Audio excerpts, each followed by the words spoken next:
ఒక్కసారి కొమ్మూరి గోల్డ్ కి కాల్ చేయండి. తాకట్లో ఉన్న మీ బంగారాన్ని విడిపించి మార్కెట్ ప్రైస్ కి వాళ్ళు కొనుక్కుని మిగతా డబ్బులు మీకు ఇచ్చేస్తారు.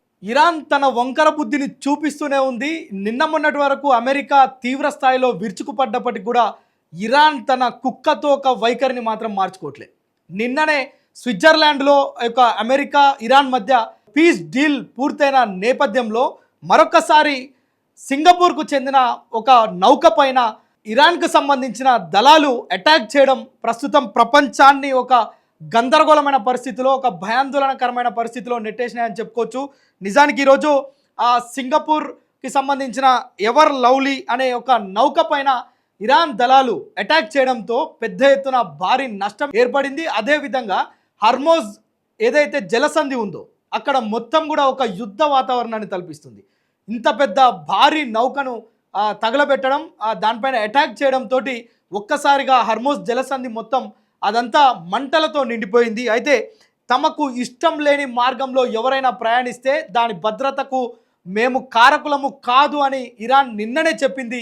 ఈరోజు అటాక్ మొదలుపెట్టింది. అది కూడా అమెరికాకు సంబంధించిన కక్షల కారణంగా కాదు, అసలు సంబంధం లేని సింగపూర్కు సంబంధించిన ఒక ఎవర్ లవ్లీ అనే నౌక పైన ఈ దాడి చేయడంతో ఇప్పుడు కేవలం గల్ఫ్ కంట్రీసే కాదు, ప్రపంచ దేశాలన్నీ కూడా ఆందోళన వ్యక్తం చేస్తున్నాయి.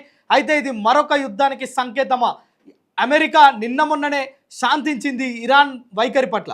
స్విట్జర్లాండ్లో జరిగిన శాంతి ఒప్పందం తర్వాత అమెరికా తన బలగాలన్నింటినీ కూడా వెనుకకు తీసుకొచ్చింది.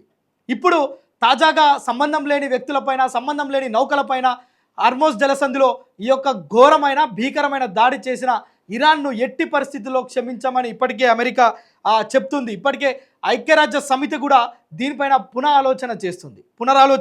ఎందుకంటే ఇరాన్ కొన్ని గంటల్లోనే, ఏదైతే హెచ్చరికలు జారీ చేసిన కొన్ని గంటల్లోనే ఈ విధమైన భారీ దాడికి పాల్పడడం ఇది మరొక యుద్ధానికి సంకేతమేననే ఒక ఆలోచన ప్రపంచ దేశాల్లో వస్తుంది. అయితే ఇంటర్నేషనల్ మారిటైమ్ ఆర్గనైజేషన్ ఎస్కాట్ను తాత్కాలికంగా ఏదైతే హర్మోజ్ గుండా సురక్షితంగా నౌకలు వెళ్ళాలనే ఒక దృక్పథంతో వాటన్నింటినీ కూడా ఉపసంహరించుకున్నారు. ఈ ఉపసంహరించుకున్న కొన్ని గంటల్లోనే ఇంత భారీ కుదుపు, భారీ పేలుడు, భారీ ఒక భయంకరమైన ఒక పరిస్థితులు హర్మోజ్ జలసంధిలో ఏర్పడ్డాయంటే మనం అర్థం చేసుకోవచ్చు. మరొకసారి ఇరాన్ తన కుక్క బుద్ధి వైఖరిని చూపించుకోవడమే కాకుండా ప్రపంచంతో యుద్ధానికి సిద్ధమవుతుంది అనేది మనకు అర్థమవుతుంది. మనం నిన్న మొన్నటి వరకు చూసాం, ఏదైతే అమెరికా ఒక్కటి దాడి చేస్తేనే ఇరాన్ ఉక్కిరిబిక్కిరి అయిపోయింది. మొత్తం కూడా ఆ దేశంలో శ్మశాన వాటికను తలపించినాయి.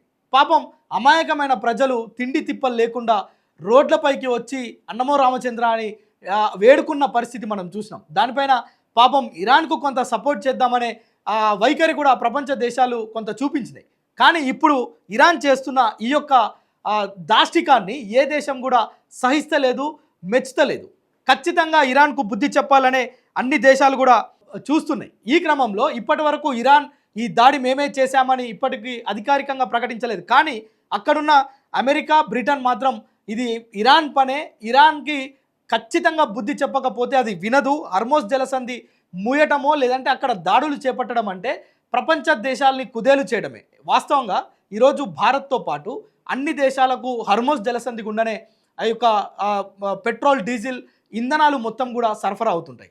అలాంటి దారిలో నువ్వు అటాక్స్ చేస్తే, ఒకవేళ ఇరాన్ కానీ ఇంకా ఎవరు కానీ అటాక్ చేస్తే ఆ ఇతర దేశాలకు వెళ్ళాల్సిన ఈ యొక్క క్రూడ్ ఆయిల్స్ వెళ్ళకపోతే అక్కడ తీవ్రమైన సంక్షోభం ఏర్పడుతుంది, ఆర్థికమైన ఇబ్బందులు ఏర్పడతాయి, ప్రజలు తీవ్రమైన గందరగోళానికి, ఇబ్బందులకు గురవుతారు, వ్యాపారాలు మూసివేయాల్సిన పరిస్థితి వస్తుంది. అయితే నిన్న మొన్న మనం చూసాం, ఏదైతే అమెరికా సెనేట్ ట్రంప్కున్న అధికారాలని కొన్ని తగ్గిస్తూ అమెరికా కాంగ్రెస్ నిర్ణయం తీసుకోవటం, ఇప్పుడు ఒక్కసారిగా ఇరాన్ తన దుర్బుద్ధిని మరొకసారి ప్రపంచం ముందు చూపించుకునే ప్రయత్నం చేస్తుందా అంటే కూడా నిజమే అని చెప్పవచ్చు. నిజానికి ఇరాన్ చేస్తున్న ఈ యొక్క దుశ్చర్యని ఏ విధంగా ఖండించాలనేది మీరు కామెంట్ చేయండి.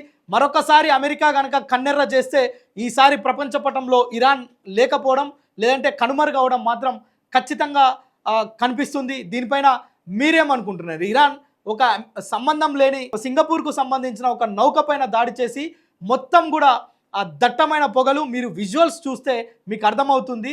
అంత పెద్ద భారీ నౌకను మొత్తం కూడా తగులబెట్టిన ఇరాన్కు ఏ విధంగా బుద్ధి చెప్పాలో మీరు కామెంట్ చేయండి.